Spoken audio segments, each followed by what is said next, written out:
Siyaphuhlisa siphethe nguqu siyalima sigweba indlala botani mawethu namkelekile kwindaba zika Dr Dar. Kukho intshukumo ezincumisayo ezenziwa ngurhulumente wephondo kwicandelo lokulinywa kweziqhamo zasebusika. Iphondo lase-Eastern Cape libekele bucala isixamali ukuphucula iziseko zophuhliso ezisetyenziswa kwimveliso yeorenji kunye nezinye iziqhamo. Umphathiswa kwisebe lophuhliso lwamaphandle nenguqu kwezolimo kweli phondo uthi le yenye yentshukumo zokubeka eli phondo kwinqwanqwa eliphezulu ehlabathini kokuphathelene nemveliso yeziqhamo zasebusika. Kuza kuhlaziywa indlela zokwanjiswa kwezi ziqhamo kuquka nokusiwa kwazo kumazwe angaphandle, ukugcinwa kwazo kunye nezinga lemveliso.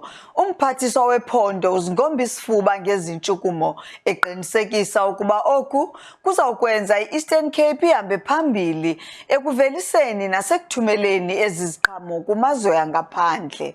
The department and ECRDA will partner with black citrus producers through a legally binding agreement that includes funding provisions for maintaining orchards, infrastructure, equipment, adoption of technology, and expanding production and exploring new market opportunities in Africa, China, and Middle East. To enhance their competitiveness, the department will consider establishing new pack shed and nurseries, both in Landgrove and Mpofu training centers for local citrus producers.